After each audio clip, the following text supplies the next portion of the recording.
Présentation, historic site. This is the start of this tour, and you're currently standing on the western side of a small triangle now known as Lighthouse Point, a peninsula with the St. Lawrence River to your left and the Oswegatchie River to your right. The peninsula is the shape of a steep triangle.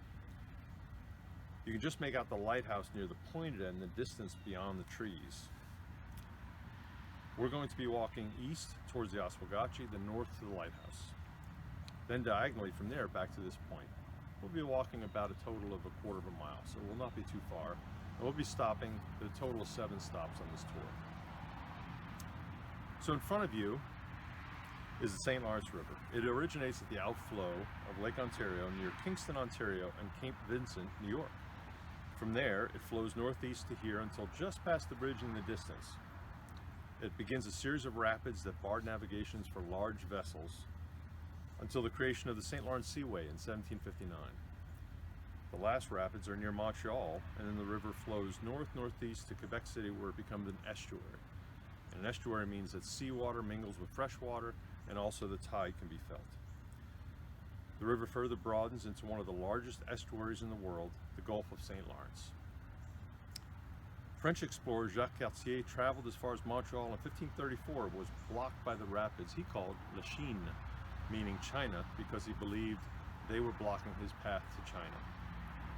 But the French wars of religion between Roman Catholics and Protestants stifled further interest in overseas adventures for 100 years.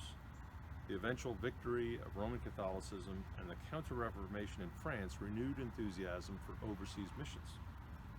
Zeal for souls, coupled with passion for profit, provided the capital and people required to renew colonization in the New World. In 1608, Samuel de Champlain established the first permanent settlement in New France. The location at the narrowing in the St. Lawrence River provided access for ocean-going vessels to the east and smaller craft in the interior and to the west, including this part of the St. Lawrence. The place that Champlain founded was called Quebec, after the Algonquin word meaning narrow passage. We're standing at the base of this small peninsula, and the tributary, the Oswegatchie, is a river that flows north from the Adirondacks. The water looks like it's brown or like tea or coffee because of the tannin, which is leached from pine needles and pine bark from all the forest upstream. But it doesn't do anything to the water or make it in any way unusable. There have been archaeological digs on this peninsula that show human habitation on this spot for at least 10,000 years. Various tribes have held dominion over this region, from the Algonquin to the Huron and later the Iroquois. From here we'll walk over to the other side of the peninsula, to the banks of the Oswegatchie River, to stop 2. Follow me.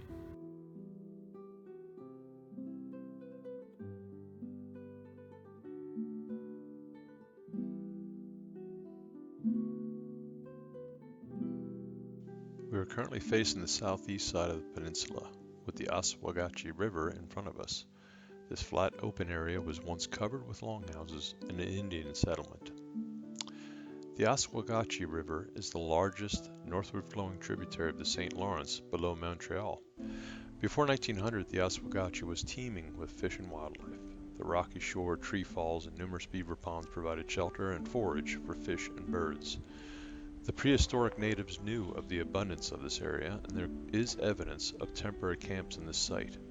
Artifacts suggest the earliest Native Americans occupied the area at least 10,000 years ago, though harsh winters, frequent spring floods, and the passage of time has wiped out most artifacts from this site. But we know the river provided habitat for a variety of fish species, including northern pike, walleye, muskellunge, smallmouth bass, yellow perch, bluegill, rock bass, pumpkin seed, black crappie, brown bullhead, channel catfish, white sucker, sturgeon, and salmon that were essential to the diets of indigenous people in the region. Several native groups inhabited the region over the millennia, yet the only records we have is from the time of the first European contact. Jacques Cartier claimed to visit this large Indian city of Hochelaga, near modern-day Montreal, yet 100 years later Champlain found no city, only a small Huron village. Since then, historians have speculated that Hochelaga was destroyed by the neighboring tribe or by a neighboring tribe, or possibly the population was decimated by a disease unwittingly introduced by the Europeans. Archaeologists have uncovered a large Iroquois village site directly across the St. Lawrence in modern-day Prescott, Ontario.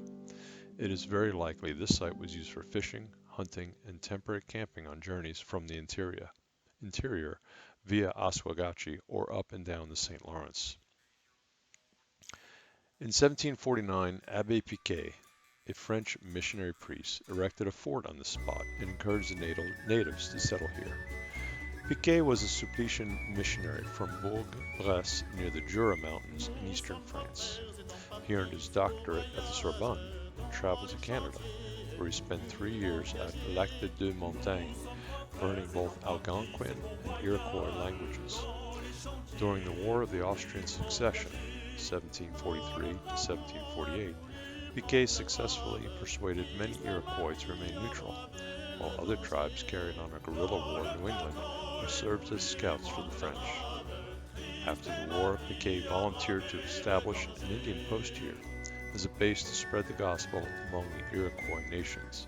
On June 1st, 1749, this base became Fort de la Présentation. Soon this site had a thriving Iroquois village.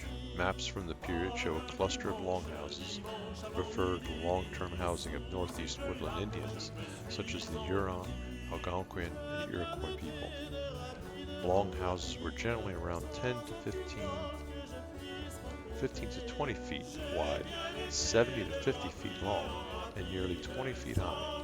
Walls were made of sharpened, fire-hardened poles driven into the ground and interwoven with strips of bark. Doors were constructed at both ends and were covered with animal hide to preserve interior warmth.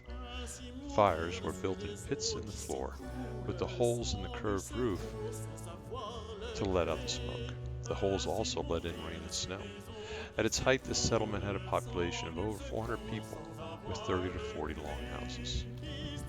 If we could go back in time and see the village, there would be dogs prowling, looking for scraps, hides drying on stands, a garden growing the three sisters of corn, beans, and squash.